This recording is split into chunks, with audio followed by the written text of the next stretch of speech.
give thanks to the organizers and sponsors of this event, the Internet Society, the Association for Progressive Communications, APC, under the patronage of African Union Commission. So at this juncture, let me invite my colleague and main moderator of this session, Eleanor Sarpong.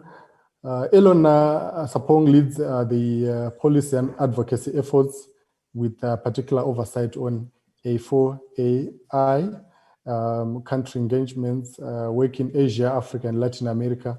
She's quite versatile in ICT and public policy professional with over 19 years of experience.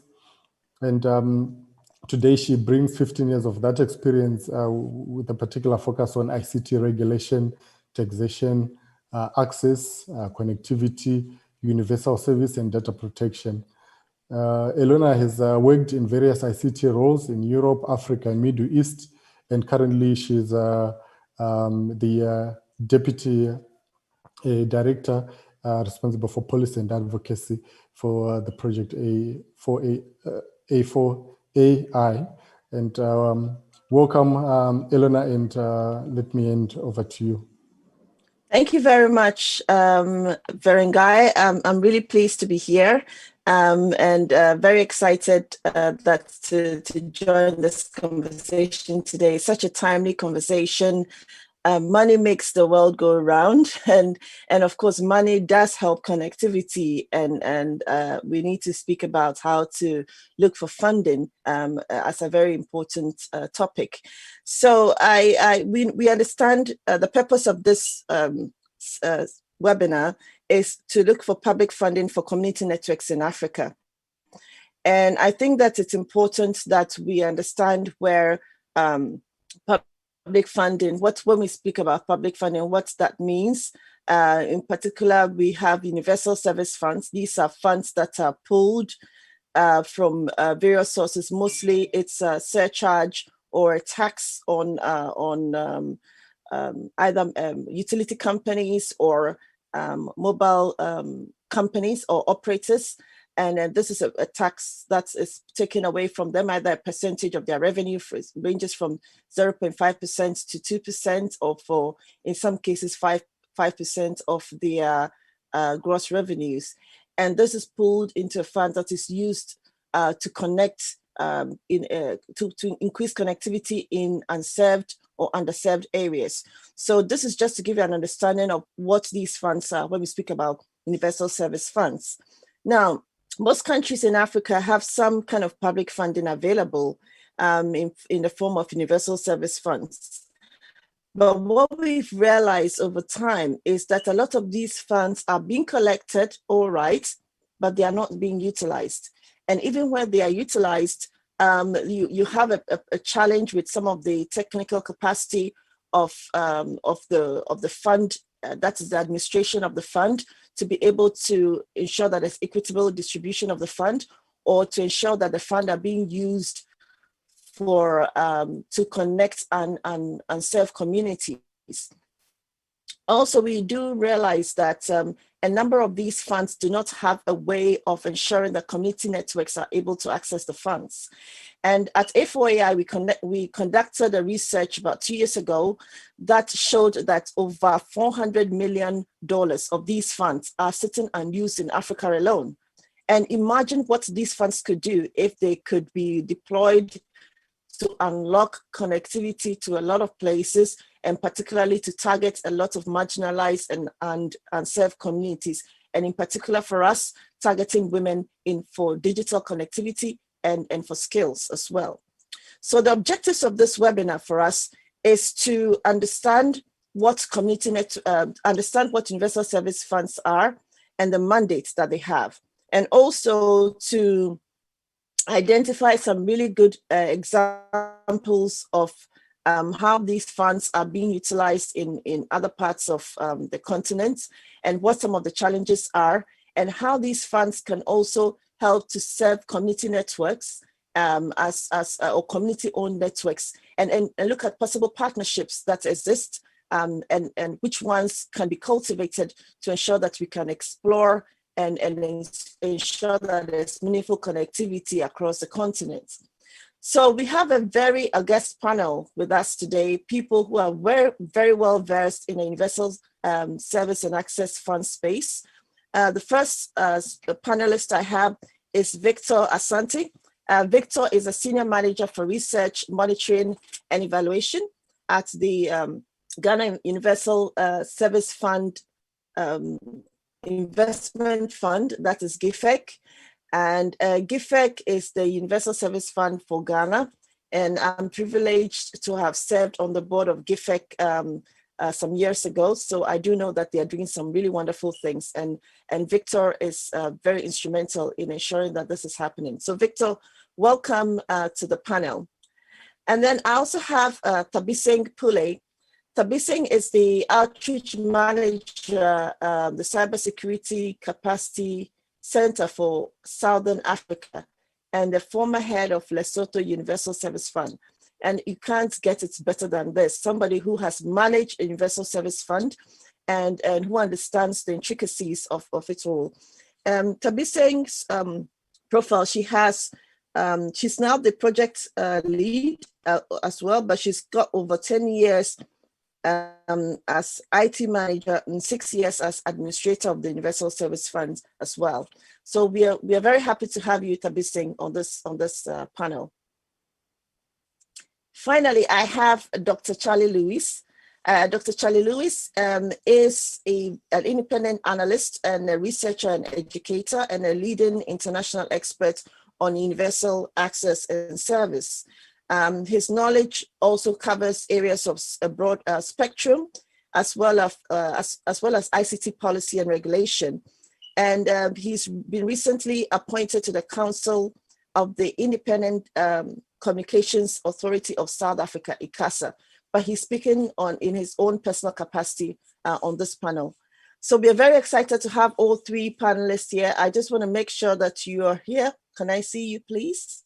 If you can kindly turn off your video so that the audience can see you. Great. So, so we'll just start with you, just briefly to understand how universal service funds are operating across the continent. I'll start with you, Dr. Charley Lewis.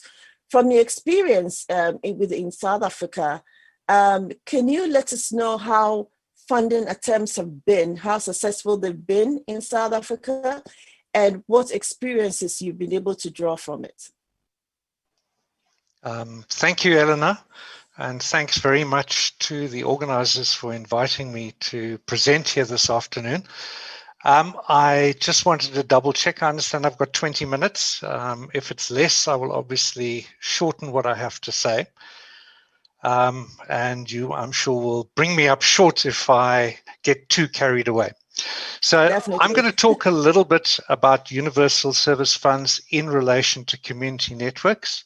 And I'm particularly wanting to draw a little bit on the experience of South Africa in relation to an experiment, a community network experiment that was mounted about 20 years ago now. So first of all, I think it's important for us to understand what is meant by a community network, what defines a community network. And I don't think there is, in fact, any kind of universal definition. Is it related to the kind of services that they offer? And most community networks, for example, would offer internet or data access of one form or another. There are other forms of community networks. One of the ones near to where I live in Cape Town, in Neti, working in one of the townships there, has developed its own little OTT chat app, which interfaces with the network that they're working on. Does a community network need to include voice? I know Zenzileni, one of the better known community networks in South Africa, has been agitating for quite a while to get access to mobile spectrum in order to offer mobile voice services. They haven't yet succeeded.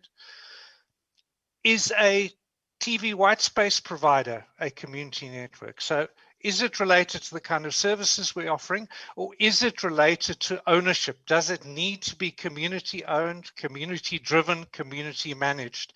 Is there something in particular around the business model that defines a community network? And I think those definitions are a little bit kind of open-ended. So let's pose that as a question to begin with. And then secondly, following on from there, if you try to see how many community networks there are in Africa, which is where I'm looking in particular, you get different numbers from different places. You'll find that there's a Wikipedia page, which is very poorly updated. I think only lists about 11 in Africa. The most recent and the most comprehensive piece of research that I'm aware of was done by Carlos Rey Moreno and Michael Graff from about 2016. And they counted some 37 community networks around and across 12 different African countries. But almost 2/3 of them, 60%, were in South Africa, leaving 40% spread across the rest of the continent. Most of them were fairly small in scale, with a fairly small footprint, and about 80% of the ones that they found were active. And they did notice, and this relates to the discussion today, most of them were dependent on external funding of one form or another, on some kind of external donor-led support in order for them to function, which in some way makes them similar to telecenters from that angle, which, as many of us will know, historically has been a problematic but of enduring popularity area of intervention. So where do universal service funds come into this? And Eleanor's already given us a definition of what is a universal service fund, so I won't need to go into that. They obviously come under a variety of names. How many of them are in Africa? And again, the research is a little bit dated. There were two very substantial studies done by the ITU in 2013, by the GSM Association in 2016, and I think it was alluded to right at the beginning, the most recent one from the Alliance for Affordable Internet. And so the numbers you come up there range between 22 to 23 universal service funds for the two earlier studies. The Alliance for Affordable Internet managed to count 37. And how do they work? All of the pieces of research identify really three problematic areas, because many of these funds are less than fully successful. The first problem area that you often find with universal service funding is low levels of activity. Some studies say only about 1/3 of funds were active. I think the Alliance for Affordable Internet suggested about 60%, but it's still not 100%.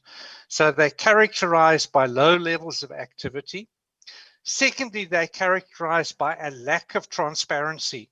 According to the ITU, only 10% of the funds they looked at actually report on their activities, on their financial status and standing on any kind of regular basis. The Alliance for Affordable Internet put that number at 60%, but that was 60% of funds that report at all, which means that a substantial number are not transparent and not publicly reporting. The third problematic area that you find in relation to universal service funds, and Eleanor's already alluded to it, is a failure to disperse funds. The Alliance for Affordable Internet suggested that only just over half of money raised for the funds is actually expended on projects of one kind or another. The ITU and the Alliance for Affordable Internet estimate that there's something around $400 million lying unexpended, unutilized in funds in Africa.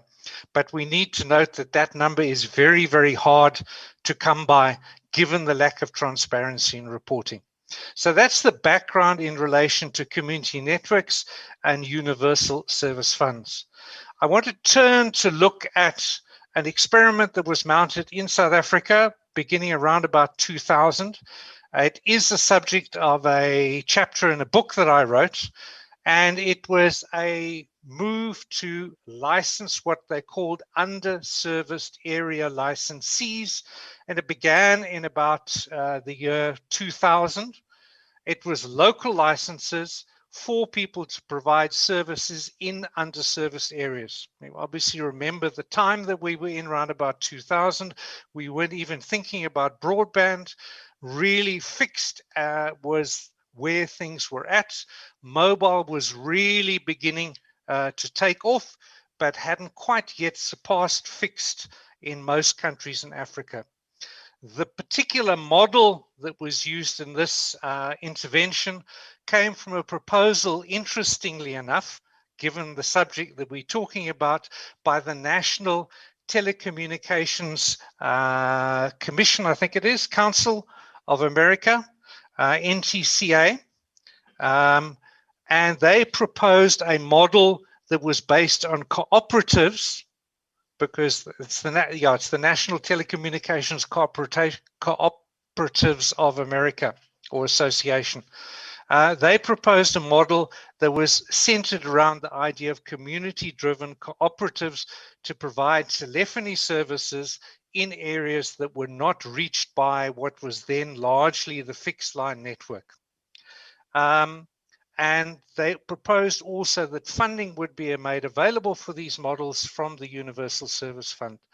It was introduced into legislation in South Africa in around about 2001.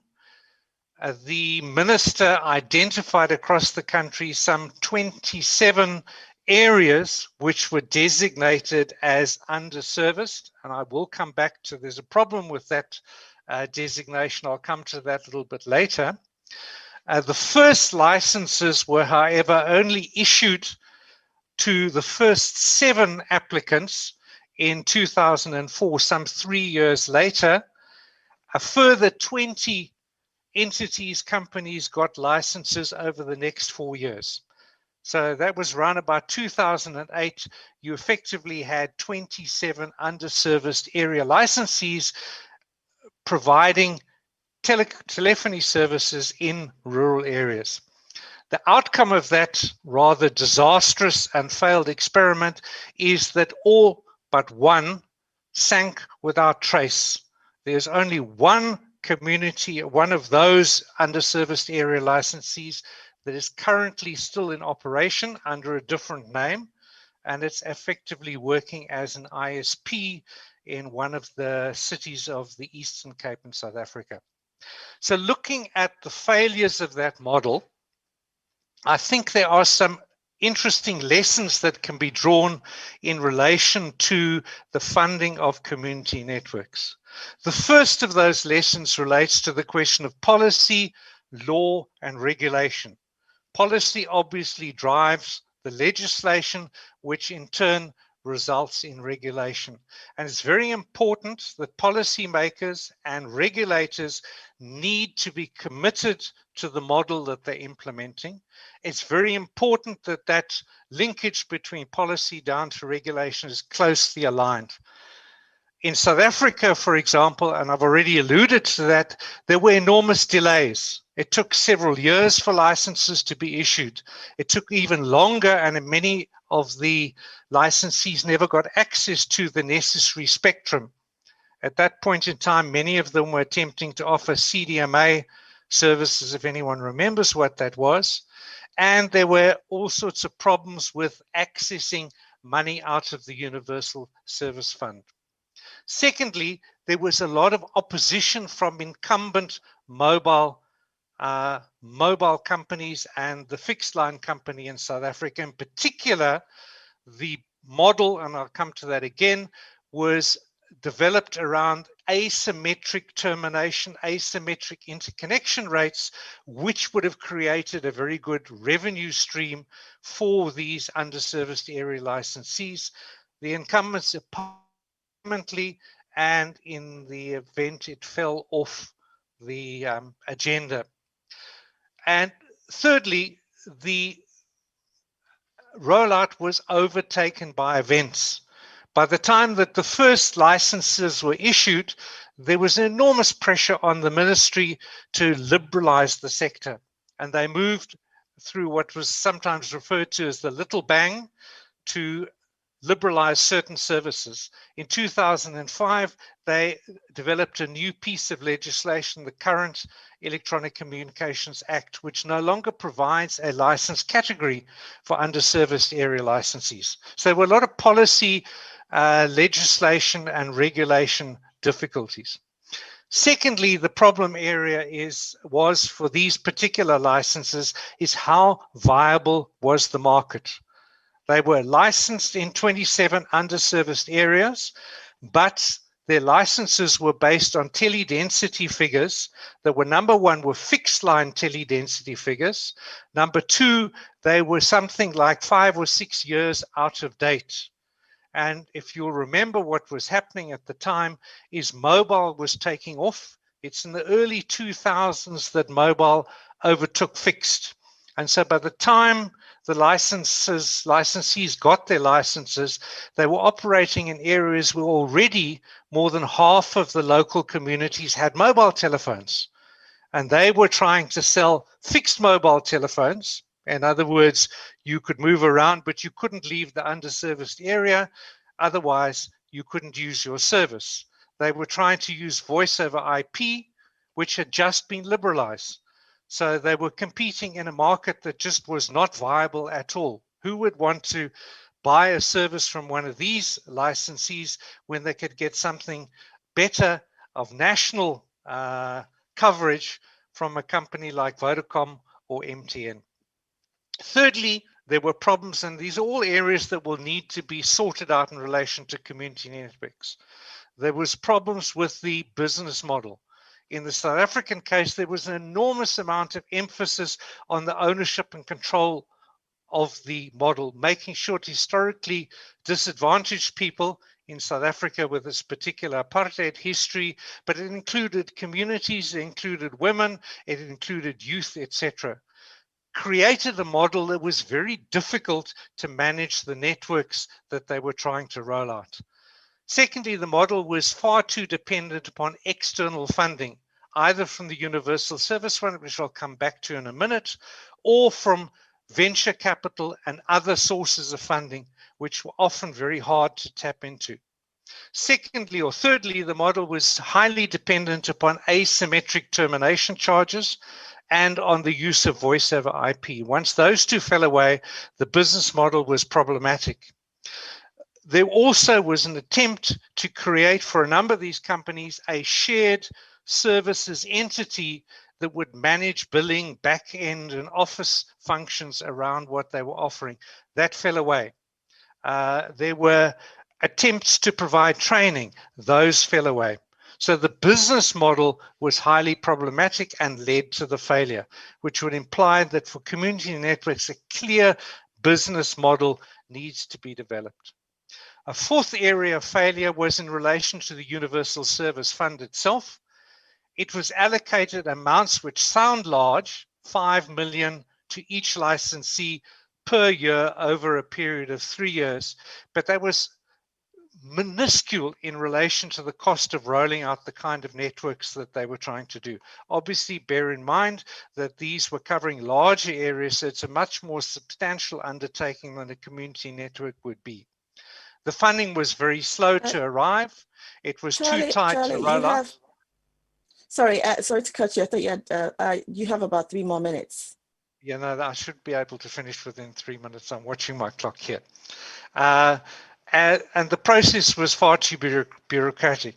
So of the 27 licensees, 3 of the first 7 only ever got one tranche of 5 million each and were unable to access any more. 4 others got a second tranche, and only 2 of the initial 7 were able to get access to all 3 tranches, which meant that funding was a particular problem. Many of them became resellers for the existing mobile operators, and one by one. So what is the question for universal service funding for community networks going forward? I think the first lesson is that you need to make sure that you have an enabling legal and regulatory framework. Secondly, you need to find a way of tying the expenditure of money in the funds to the collections. South Africa, and I'm not sure whether it's a case in other countries, has a very circuitous route by which money comes to the fund. It's collected by the regulator, handed to the government treasury, and then a year or so later comes back out in the form of a budget appropriation to the fund. And for many, many years, the money collected was multiple times larger than the money was transferred to the fund. It was partly due to the fact that the agency managing the fund had a very poor track record, and so the Treasury was very reluctant to give them access to fund. Thirdly, you need to make sure that the rules of the fund cater for community networks. In South Africa, the fund is specifically restricted to providing support to what they call needy persons. It does include support for network rollout, so there is a potential avenue for community networks there, but that needs to be driven by the people managing the fund. One of the problems in South Africa is that the fund does not cater for the demand side interventions. It's very supply side orientated, and we're in the process of rejigging the fund in South Africa, but you need to have a balance of supply and demand. You need to make sure that there is, and I spoke about this earlier, an alignment of commitments from the policymaker, in our case, the department, to whoever's implementing the funds. It might be USASA in South Africa's case, it might be GIFEC in Ghana's case, and the regulator itself. So there needs to be a close alignment and a cooperation working together. Finally, before I hand back to Eleanor, I just want to draw your attention to, it's a bit of a commercial here for the APC, one of the supporters here, but towards the beginning of this year, they produced a report looking at some of the policy and regulatory issues around securing viability for community networks, and I would urge people to read that. It's a fairly short report. It's got a lot of useful recommendations. So I think it's a challenging road, but with proper policy regulation and careful integrated planning, I do think it is possible to see community networks thrive and flourish across Africa. Thank you very much, Eleanor. Thank you so much, Dr. Charley Lewis. I mean, I was just nodding my head as you spoke, because it's very important to understand some of the pitfalls that has befallen community networks. And I know South Africa has done a great job. It had a lot of community networks. It's one of the countries that has, I believe, the most community networks, and fairly advanced in the way it's been set up. And it's important to hear what the challenges have been, so that other countries and a lot of the policymakers who are on this call or in this webinar can also pick up what the nuggets of wisdom have been in order to make sure that they also avoid those mistakes. So the key things I picked up from your submission was that, one, the policy and regulatory environment needs to be very well sorted out. And I hope that Carlos and Verengai will be able to put the APC reports that you, Dr. Charley Lewis, mentioned into the chat, so that everyone can get a chance to read about it. And also it was important to hear about the collaboration that's needed between the universal service funds and the regulators. In some cases, you have the universal service funds sitting under the regulator, and what we really like is to have them independent, so that they have their own administration and have their money also ring fenced if possible. So, but what is important is that there's a clear alignment between the regulator and the universal service fund in making sure that regulations are forward looking and also embracing of community networks. And then also we need to look at the business model. As you mentioned, if you're going to be able to attract funding, you should be able to understand how the business model is going to work. And so far, as you mentioned, community networks have had a challenge because of how the models have been set up generally. So there is a conversation that needs to be held as to what model works for which jurisdiction or which context. And that is a discussion that I'm hoping that the other two panelists will also be able to enrich further. And then finally, on the type of technology and the coverage limitations that sometimes are imposed on universal service funds. And we talked about delays that were given in issuing licenses, which meant that by the time the universal service funds actually give funding to the community networks, a lot of operators may have moved into these underserved areas. So that again goes back to the need to have an alignment between the permitting agencies and the community networks. So in all, there's so much that you've shared with us, and I'm hoping that we can learn from other jurisdictions as well on how to avoid some of these pitfalls. So moving on to Nthabiseng, Pule. Nthabiseng, you've been in Lesotho, you've managed a universal service fund, you've listened to Dr. Charley Lewis speaking about South Africa's examples and some of the challenges they faced.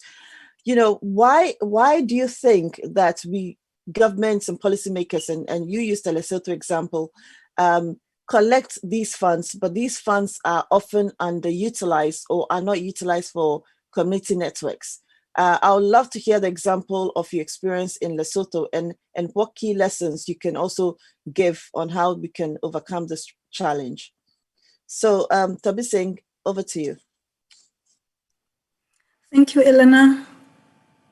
And thank you, everybody. I'm happy to share the experience from Lesotho. The origin of the universal service funds, I think all of them, is the objective to close the digital access gaps. When they started, it was just the analog telephone, of course, but with time, they have now moved to anything digital that we say people have to have access to digital services, and digital access begins with some kind of a network. When universal service funds were originally conceived, the thing that was there was the fixed telephone, but then soon after, the mobile, especially when it came to Africa, the mobile technology was just becoming the ideal way to close the digital gap. So it became almost the default solution for universal service funds to look to close coverage gaps. But that is not to say that's the only thing to do. What has led to what we see as funds not being utilized is a lot of policy complications in different countries. But the experience in Lesotho is that the fund did work as intended, at least from 2009 until I left.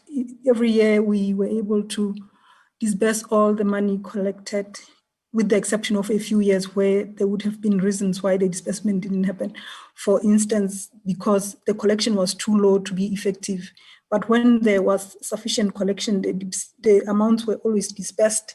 But as indicated, they were disbursed for mobile network expansion and occasionally other activities that were meant to build the internet ecosystem in the country. So if we want community networks to also have a place in the Universal Service Fund in Lesotho, I would say the current regulatory regime does not exclude community networks from benefiting from the fund. However, there has not been a single application in the time that I had been managing the fund from 2013 to 2018. There just was never an application. And my belief is that there was no application because no community was aware of the existence of such a phenomenon. Even ourselves in the fund, we became aware of the concept quite late in probably 2016, 17. And at that time, we started trying to advocate for it. But things don't develop fast. And as we were developing the concept and trying to see how we could advocate for it in the country to make some communities aware of it and benefit from it, it became time for one to leave and pursue other things. So what I would say is in the case of Lesotho, the regulatory framework is a bit constrained. You can have a community network that comes to apply. It can potentially have access to the fund.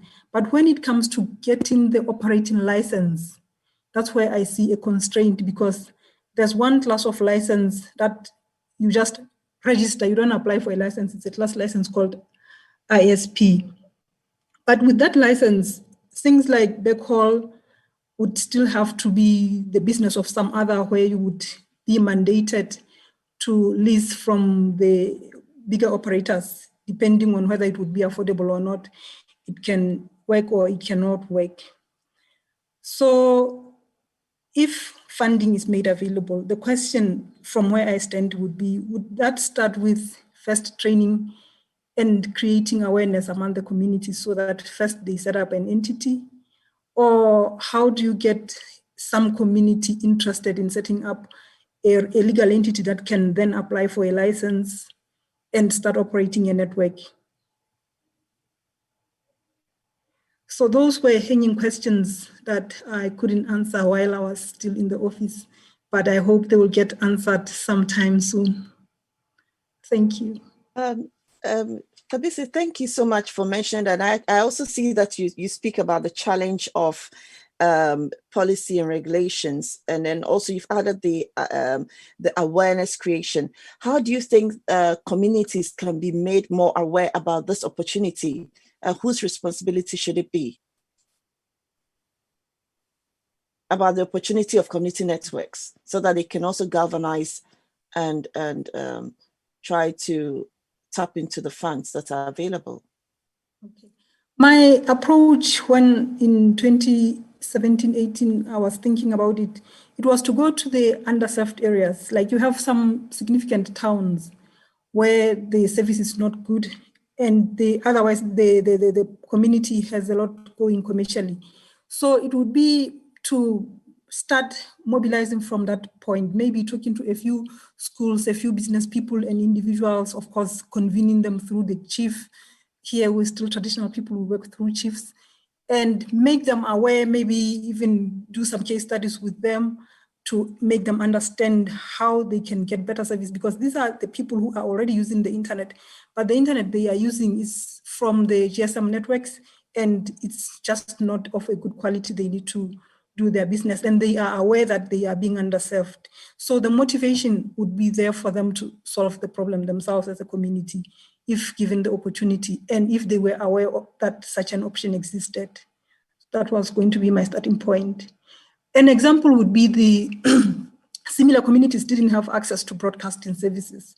And through the intervention of UNICEF and the LCA, also the regulator, they worked together and helped those communities to set up community radio stations. So a model of the community radio station in terms of mobilizing communities to set up their own community networks for internet and voice would still work, I think. I'm glad you mentioned that. That's a very superb example. And also the fact that we can tap into local authorities and traditional authorities to be able to galvanize the support that's required. And so as we look at the various ways of how to raise awareness about this in countries, I think that we should also see how we can use existing structures and to be able to make sure that communities are fully aware of the opportunities that this present. So thank you so much, Nthabiseng, for making these, sharing these insights. And then I move on now to Victor Asante. Victor, you have been with GIFEC for some time, and I know that the GIFEC, that's the Investor Service Fund for Ghana, has won several awards for its ability to manage its Universal Service Fund very well, and a lot of projects are undertaken. So first of all, I want to understand what is the mandate of GIFEC when it comes to financing access projects, and then afterwards, I want to understand how you have interacted with community networks in Ghana. I'm not fully aware about how many community networks there are in Ghana, so it'd be good to share some some insights on that and how GIFEC interacts with community networks. Thank you so much, Eleanor. And then let me say that first, let me also commend you for being part of the process that ensured that GIFEC became widely recognized globally for the enormous work that you'll be doing in the ICT space. In respect of the mandates that GIFEC has, we are an agency of the state, and so we operate by an act that govern our activities. The Act 775 actually details what GIFEC should be doing. And so basically we are established to provide financial resources for the establishment of universal access in unserved and underserved communities. And over the period, we have extended connectivity to several underserved and unserved areas in the rural communities. I mean, we have flagship projects like the rural connectivity projects that actually extend infrastructure in areas without connectivity. And the idea is to ensure that operators will connect, operators will launch on the infrastructure that are provided in these rural communities to extend connectivity in these rural areas. Then, of course, we've also established quite a number of cyber laboratories. These are essentially public access venues that have been put across in areas where we don't have digital presence. And these are basically telecenters, as they are called in some areas. We also do quite a lot of digital skills development program. And in recent times, we've introduced an innovative digital skills project that is called the Coding for Kids project. The idea is to ensure that we move from just the initial basic ICT skills, I mean, Microsoft skills that were given to learners at our centers, to provide them with coding skills, with the idea that as we are establishing presence, providing connectivity in these areas, this case will be will have coding abilities to ensure that they might be able to develop basic applications that will serve their need in the communities that they reside. And so essentially, these are projects that we've been engaged in over the period when GIFEC was established, over the past decade and a half. GIFEC was established in 2004. Now, this was before the emergence of the community network strategy. So we, as part of the new strategic plan that we've drawn, we've introduced support to community networks. I mean, the fund strategies of GIFEC, largely in terms of the projects that we do, are varied. I mean, there are some projects that they are funded largely from GIFEC resources. If you take a project like the Girls in ICT project that we do, where we extend ICT digital skills training to only girls in marginalized communities. I mean, this is a project that we do in collaboration with the ITU, and this project is largely financed by GIFEC.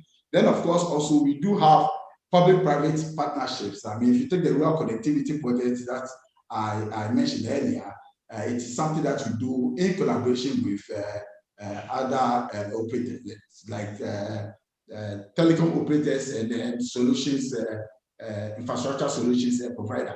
Presently, we are, the reason why probably I'm not on a video is that we are actually doing a site acquisition program where we are all senior officers in the office have actually been sent out to the rural areas to ensure that we are able to get secure sites for the project that we are, the rural connectivity RTP project that we are presently engaged in with support from the European Union. It's about 155 million euro support that we've had from the European Union to support that intervention. The idea is to move the present connectivity rates that we have of around 83% to about 95% by close of year. And this is something that GIFEC is determined to do.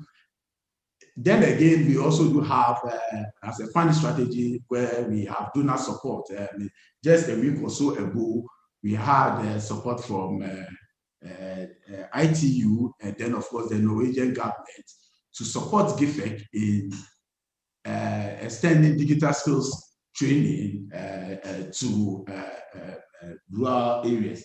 And this project is worth about $3 million, and we are grateful to the ITU and the Norwegian government in partnering with us on this project.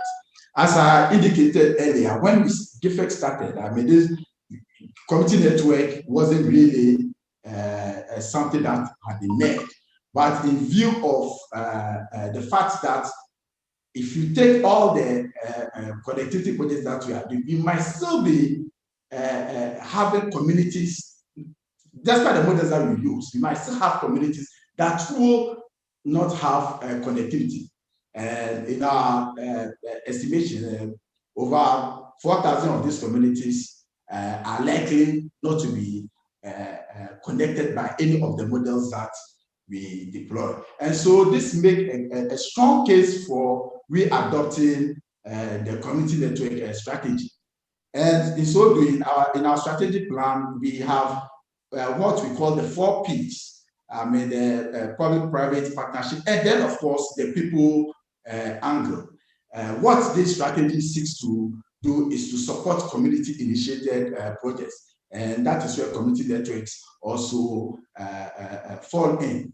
As we've commenced discussions with the local Internet Society chapter in Ghana. I liaise on between GIFEC and then the ISOP on how ISOP would lead the establishment of community networks in Ghana.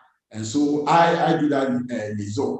Then, of course, I'm happy that the speaker before me mentioned the use of existing radio networks. It's one of the strategies that GIFEC has also been looking at over the period. I mean, we realize that community radio is fairly extensive in the country. I mean, there are several remote communities that you go and realize that they don't have any connectivity. But of course, I mean, the presence of a community radio network in that community. And so we want to leverage on this existing radio networks and extend connectivity to these areas that do not have signals. And so that partnership is actually underway, though is at the formative stage, is underway with the Association of Community Radio Networks in Ghana. That's called the Ghana Community Radio Networks Association. So basically, these are things that GIFEC have been doing over the period in respect of its activities in the ICT space. Thank you so much, Victor. And it's great to hear a lot of your conversation centering on rural access and going out into the rural areas as well, because we do know that there are a lot of rural communities that are not connected. And so looking at the various models that could be deployed in order to ensure rural connectivity is very important. The community networks are a key component of that. You did mention that GIFEC has been doing a lot of work in the supply side, and what's very important is the use of public-private partnerships. And you mentioned the 4th one is people. Very, very crucial. I think that as we look at community networks and trying to develop community networks, we also need to raise the awareness side. That's what I'm hearing from all various, the speaker before you, Nthabiseng, mentioned that, and you yourself as well, that there is to be an awareness created within communities. And leveraging on the community radio concept is a very fantastic way of ensuring that we are able to replicate the success of community radios with community networks as well. And then also clearly GIFEC is not short of funding. So what I think is you mentioned the various funds that you've received in order to help both in digital skills and in the supply side. So I think that being able to open up the door for community networks or community-owned initiatives would be very important. And I'm very happy to hear that you've talked about liaising with the local ISOC chapter.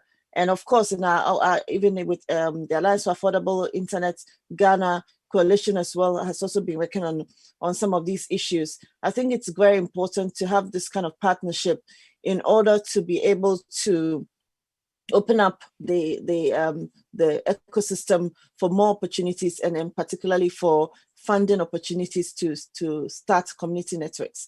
So there's a lot of conversation going on. I can see that that's happening in the chat, quite a number of questions, and I'm very happy that we have both French and English. So feel free to post your question in whichever language you feel very conversant in.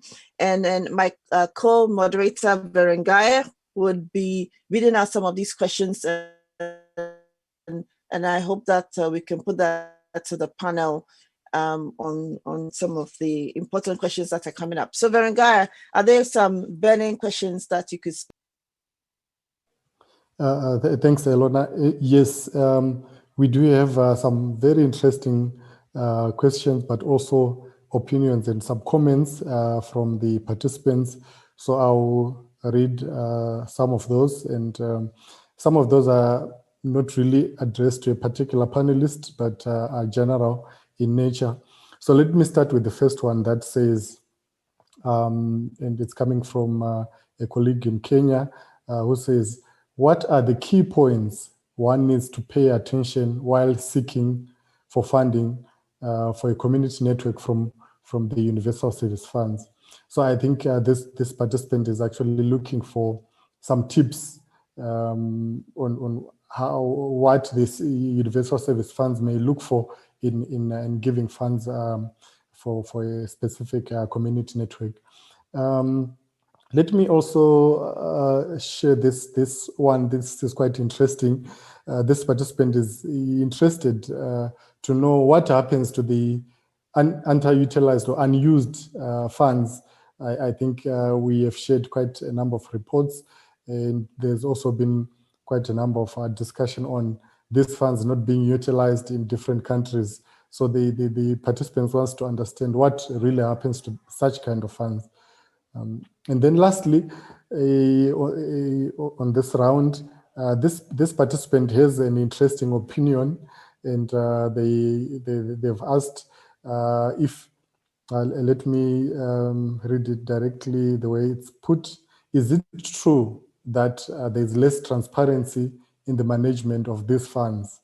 And then the comment goes on to say, some states in Africa should reevaluate the share of operators' contributions to these funds, as there's a good number of services being added by private telecoms.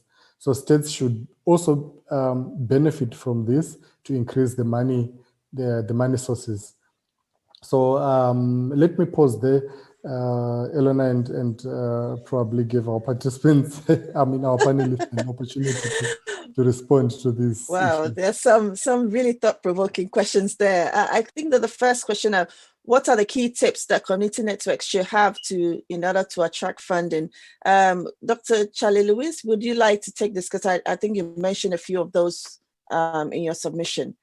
Some tips, so anybody starting community networks, if they want to attract funding from the Universal Service Fund, what are the things that they need to have, or the tips that they could pick up? Eleanor, thank you. I mean, I would imagine one of the key things is you've got to look very carefully at what the rules of the fund are. What are the mechanisms either set out in legislation, or they may be set out or specified by the administrator of the fund that allow you to get to funds. And if those rules are written in a way that makes it difficult for you to get access fund, you've got a problem right up front. Because if you want to change, and we looked at this a couple of years back in relation to trying to get funding for content to enable the transition to digital migration. And the rules of the fund did not permit that, because it was, in South Africa's case, a supply side fund. And if you've got to change the rules in the legislation, in our particular case, you're looking at something like a 2-year time horizon that may well then require the regulator or the administrator of the fund to publish a new set of regulations about how the fund can be accessed. And that again may take another year or so. So it's not an easy process to change the rules.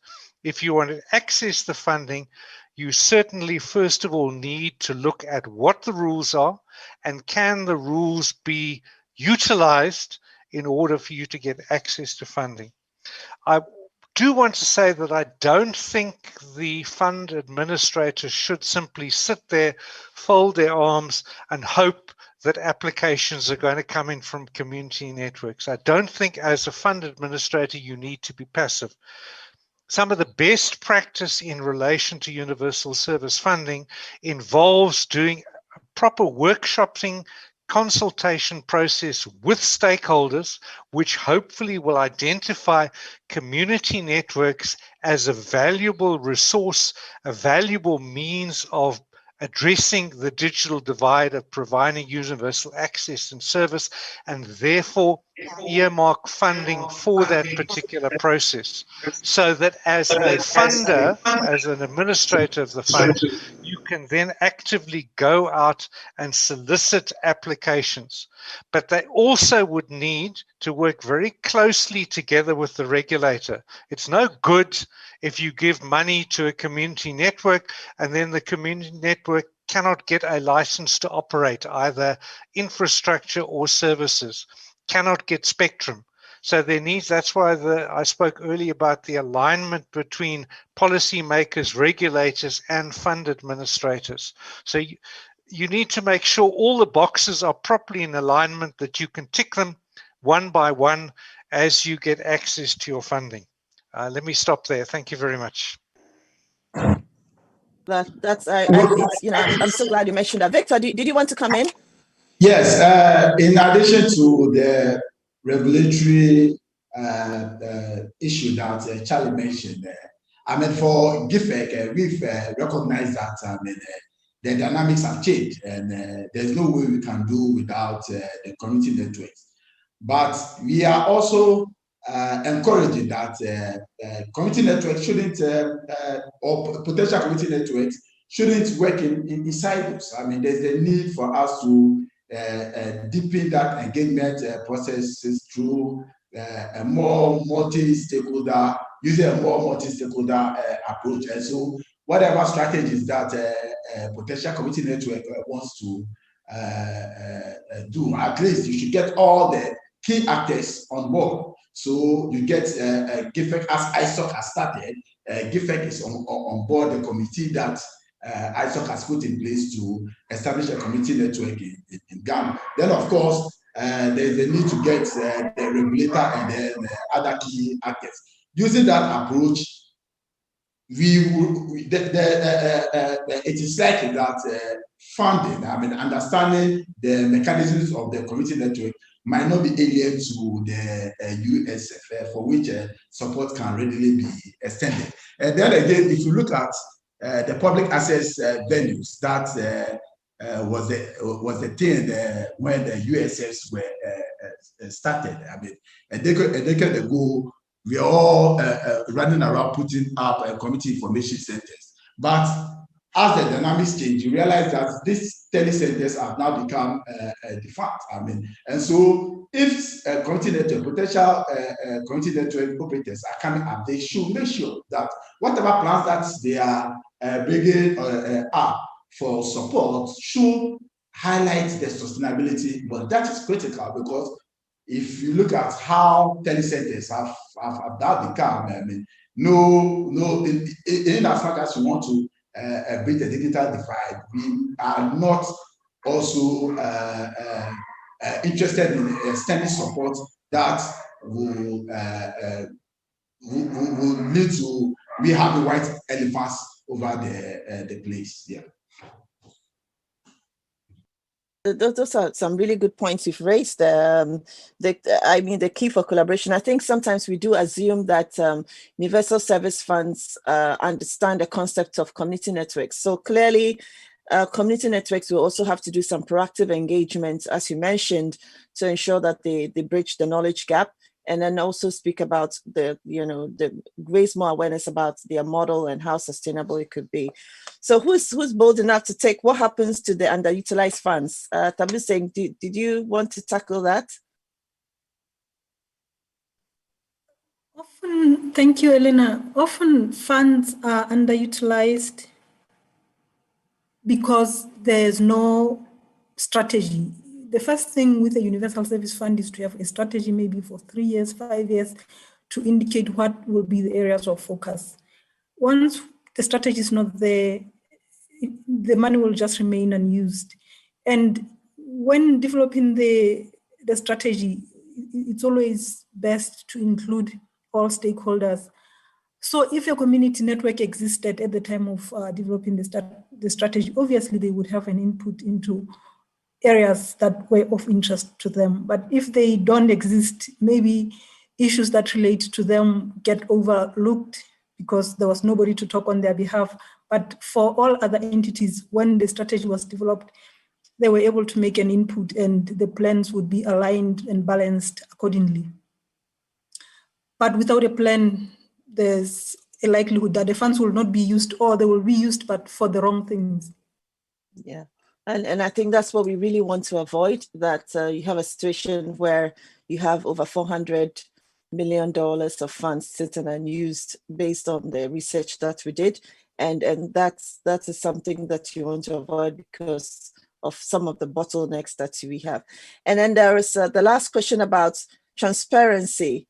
How transparent universal service funds are, and whether we should be reviewing the share of contributions of operators, because, so what do you think about that, Nthabiseng? Is this something that is, let's tackle the transparency angle and then speak to whether the share of contribution is sufficient? Transparency begins with the time when the regulations for the fund are developed. If the fund is not clearly articulated as to how it has to operate within the law, then transparency would be difficult to enforce. It becomes about people's philosophies around transparency. I think that was one deficiency that I could see in the Communications Act, which regulated the fund in Lesotho. It didn't really put an obligation on the fund to report or to consult. The consultations and the reporting was done based on personal preferences, but there's no obligation to report other than to report to Parliament once a year. But we had a way of interacting with the communities because we would write to community leaders all over the country and make an appointments with them and visit them as a way to interact with them. Then we would impart to them what the plans of the fund would be for their areas and also find out from them what their preferences would be, and later compile a report that then would report on our findings and what positions were taken. And then finally the disbursements would happen accordingly, and they would understand even why a certain prioritization of projects was done instead of what they might have expected. But it wasn't because it was mandated by the law, it was just what we considered to be best practice. But it would be good if it were in the law. That's Victor, are you trying to come in on the same point about transparency? Yes, maybe on the lighter note, let me say that in Ghana, our resources are so limited that we want to do so much that our funds are not enough. But one of the key things that I find missing is that within the universal access space, there is not that enough sharing of best practices. I mean, regulators have an association where they meet and then they're able to share best practices. And so issues about transparency, reporting, and all that are things that could be discussed at that forum. But for the Universal Service Fund, that is a missing gap. And so for me, I think that maybe going forward, we could have that forum where the Universal Service Funds could come together and then share best practice, so that areas where Ghana is doing well and then Lesotho is not doing well in that space, they can probably do that learning from. I think it's something that maybe going forward we should look at. Thank you. I think sharing good practices is very important. So, Verengai, are there any, we'll take the last set of 3 questions because I'm very wary of the time. And then we could just move on into our social. So, Verengai, are there any other burning questions that are popping up? Yes, Eleanor, and one is actually a colleague who have requested the floor, so we are going to give him, please be very brief and straight to the point. So Ivana, may we have the colleague, and then I'll read out the other 3 set of questions that we have.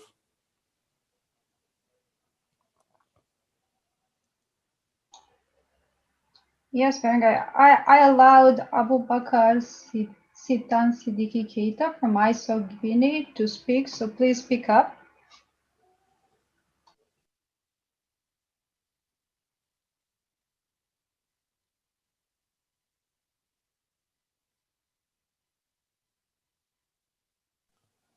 Abubakar, the floor is yours.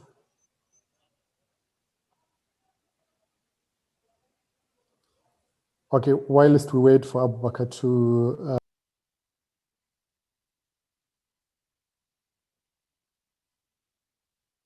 Verengai, we can't hear you. You're muted. Oh, so sorry about that. I muted myself. I don't think Abubakar can, whilst he's preparing to speak, let me just quickly read out some of the questions that we have. So there are 2 questions that are addressed to Dr. Lewis. So the first one says that our colleague from Kenya, Hussein, is saying that he did an analysis of the universal funds usage in Kenya. And unfortunately, the marginalized areas that seem to be the priority for these funds don't get addressed by these funds. What do you think would be a way to ensure that these funds actually reach the ones that are meant to? So that's the first part. And then secondly, again addressed to Dr. Lewis from a colleague from South Africa. I think this is a case study of South Africa. He says, in your view, Dr. Lewis, why do you think that the Universal Fund in South Africa has not been able to fund a single community network? I think there was a bit of experience sharing that South Africa has a number of community networks that are operating there. And there's also been some information sharing on funds of that nature not being used in South Africa. So this is the post Universal Fund, the failed attempt that happens in the past. Why isn't this change taking place as urgent and as soon enough in South Africa? So that's for Dr. Lewis. And then we also have a colleague who has asked here for colleagues to share any potential funders that are interested in supporting the community networks initiatives other than the universal funds. And then lastly, I think these are just comments from our other colleagues who are also looking at, who are asking for information that can help them follow these discussions in their countries. There's one colleague from Cameroon who's interested in this topic and would be happy to follow these discussions and may need any tips on that. I think those are the quick ones that we have. Eleanor. Okay. Thank you very much, Verengai. So, Dr. Lewis, you are in quite a big demand. So there's the question about how do we ensure that we have the proper targeting of underutilized of areas, the underserved areas. So if you can take that in Victor as well. And then secondly, the specific question on the failed attempts in South Africa and how USASA or whoever is in charge of universal service funds would be able to ensure that they are able to fund community networks going forward. So I think we could start with these two questions before we move to the next one. Okay, Eleanor, thank you very much. Perhaps if I can pick on the second question first, because it may potentially relate to the first question. And I guess one has to mention here the C word in relation to universal service funding. You know, whenever you put together in one place a large pot of money, there are always people out there that are looking at ways of bending the rules, manipulating the environment, manipulating the service provider in order to steal and loot from these funds. In South Africa, if you go back, the 2013 report from the ITU and the GSMA both noted that in relation to the fund in South Africa. And it has had a long and sorry track record of instances of corruption where money has been misused from the fund. One of my colleagues spoke about when he was on the board, going out to visit a telecenter in which an enormous amount of money had been spent, going out into the field and finding a room with 3 desks and four chairs, and I think one old broken computer in the corner on which an enormous amount of money had been spent. And if you go through the reports, you will find that for some reason, this particular issue, this particularly problematic issue, has not been addressed. In relation to South Africa, it's partly because of corruption within the agency, within the disbursement of funds. I can think of at least 4 different scandals over the 20 or more years of the fund's existence, where the funding was manipulated in order to put money in people's pockets rather than in order to address the objectives of the fund. In South Africa also, historically, the fund was very heavily focused on telecenters. And if you go back over the period of the fund's existence, about 50% or more of their funding was spent on telecenters of the kind that I spoke about. They also provided a fair amount of funding of access to schools and universities, but often it's problematic because it's no good providing computers and providing internet access if you don't deal with the educators and you don't create the demand side and the supporting environment that is necessary for success. So as a result, the fund in South Africa was not really open to receiving applications from community networks. I'm not aware of, well, I do believe anecdotally that some were made, but effectively they went nowhere. So I think that possibly explains where the problems in South Africa, and to some extent, I don't know the fund's experience in Kenya in particular, but if you are going to extend into marginalized areas, you've really got to have a properly researched and developed a framework that may go out in a request for proposals that identifies likely proposals. And that's probably the better way to do it. There's one of the corruption issues that the World Bank talks about when they look in relation to funds is how do you deal with unsolicited proposals? Somebody comes along and asks for 10 million to put up a community network somewhere. How do you know that that's the best value for money? How do you turn that around to make it a request for proposals that is more widely open to others? And that may need, and I think it does need, and it's one of the problematic areas in South Africa, it needs to be supported by research. You funded this particular project. What happened? How did it work? And if it did work, Why did it work? And can we replicate those critical success factors elsewhere? If it didn't work, what went wrong? Why did it go wrong? What were the problem areas, and what then are the strategies to turn that around going forward? I don't know whether that answers the two questions.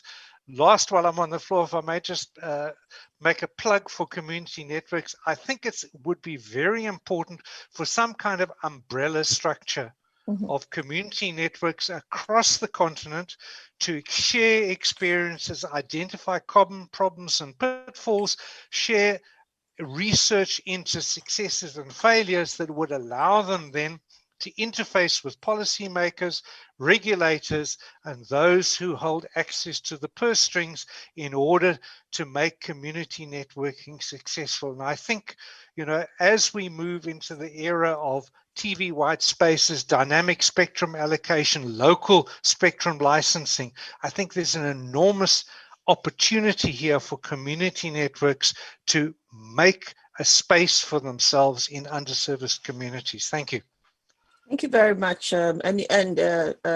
Lewis, you do mention some very important points about, you know, having some kind of structure when it comes to, you know, coordinating some good examples and practices across board. So I think this is a challenge thrown to you, ISOC. You have the platform, you have the convening power. I think we should, between us, ISOC, APC, and even the FOAI, we could look at, you know, convening such an umbrella body, and also even bringing universal service funds together to have a discussion about this, because clearly there's that knowledge gap. And then there's also that deficiency of knowing exactly where to get what ideas and what's worked. And then finally, the last question that came up was on whether there were any potential funders other than the universal service funds. I don't know if Victor or Nthabiseng, you have any ideas for community networks that are looking for other funders, not just universal service funds. Thank you, Eleanor. I'll share the experience from Lesotho. At the time when we were still considering how we could also stimulate the community networks to start operating in Lesotho, we had discussions with the policymaker, and the ministry at least was interested in the idea. And at the time there was some African Development Bank funding that was going to come, and we had already been allowed to earmark the development of community networks as part of that initiative. But my belief is, if community networks exist, mobilizing funding becomes possible, just as it has become possible with the community radio networks. Once they have existed, they have always found a way to get financial support from different sectors. Thank you. An alternative. Victor, do you have any ideas about other funders in addition to universal service funds that community networks could tap into? Yes, in Ghana, for example, I mean, we've created development authorities, and so we have about 3 authorities in charge of each zone, and the ecological zone in Ghana have been mapped out. So we have development. We have for the coastal zone, for example, we have the Coastal Development Authority, and these are entities that are also seized with public resources. Now, if you look at the digitization agenda that Ghana is driving at over the past couple of years, there is no way that we will rule out the role of community networks in the space. And so these are some of the these are public entities. These are some of the entities that potential community network operators could seek funding from. But one other factor that I would like to highlight is that usually we have top-down approach in the establishment of some of these vehicles. I would like to see a shift in a strategy where you look at the access gap data that we have, for example, Ghana, the community themselves should realize that, yes, we are unconnected and there is a need for us to participate in the digital economy. What do we do? And so the need is driven from the base. It shouldn't always be the case that people come from other areas and they impose these vehicles on them, because many times these things are done, and then you realize that they become unsustainable and white elephants, and drain on public resources. I think that thank you so much, Victor. Thank you, Nthabiseng, for those offering those alternative options as well for others to be able to look at. So clearly there's the work is cut out for us. This conversation has been very, very important. The summary for me, the points that I see that running through a lot of the discussions, that we need to look at the policy and regulations governing universal service funds, and also how community networks are set up. So earlier on, there was, what is a community network? And I don't know if it's harmonized across all countries within Africa, how community networks are defined. So that is one area where I think that there needs to be some kind of work, and the more resource persons we can get to be able to help policymakers at both the regional levels and at national levels, it will be very important to do that. And then also there needs to be better alignment between the Universal Service Fund administrations, the regulators, and policymakers as well, because it's no good if you cannot give out a license to a community network, or if the licenses are delayed, or if the coverage restrictions, the coverage limitations also present a problem. So it's important that we're able to look at this, get the alignment right. Secondly, we need to also close the knowledge gap. So there needs to be more proactive engagement between community networks. And I feel that ISOC and APC as a body can really reach out to a lot of these various policymakers across board. We need to close the knowledge gap and have a better understanding of what community networks are and how the Universal Service Funds and other funders can support this initiative. And then also from community networks themselves, we know a key thorough understanding of what model will work with which jurisdiction, which context, and also the sustainability, as we've heard from some of the universal service funds. They want to ensure that whichever model you're bringing is sustainable. So that discussion needs to be held. We also need to look at how communities themselves could be aware of the community networks model, and we can tap into the examples and the successes from the community radios. And so there's a very important aspect of ensuring that stakeholders are very much involved at the local level, traditional chiefs, influencers, and leaders to be able to understand why it's important for them to also push as community to be able to have connectivity in their communities, and how they can also get funding for some of these initiatives.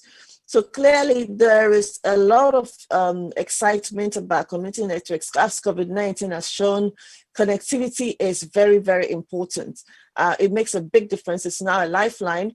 And as we go into 2021, all the way to 2030, when we want to achieve universal access, we need to make sure that we are looking at all the options that are available for connectivity, and community networks offer such a very important example of that, in order to connect not just the unconnected, but to connect rural areas as well, and to have a framework that works for everyone to ensure that we all can be connected and enjoy the full benefits of the internet.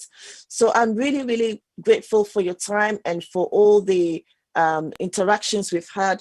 I just want to say a very big thank you to the African Union, to APC and Internet Society for this very important webinar. I also want to thank all those who have been working behind the scenes. There's such an amazing group working behind the scenes, even on WhatsApp, on the various platforms you see. So whatever you see here, it's just moving smoothly because it's riding on the immense work of a very important team. So Verengai and the ISO team, thank you so much for all the work that you're doing behind the scenes. And then to the technical team as well, and all those who have been working to check on the survey. So I think I'll leave you with a very important question, and you can always have that in the chat, is how can we access more public access funding, such as the Universal Service Fund? So if you have any ideas of other public access funding that community networks can tap into, just leave it in the chat, and you know, we can gather all the links and share them. So I'll hand over now to Verengai, who would then take us to the next phase of the session. Thank you very much, Eleanor, for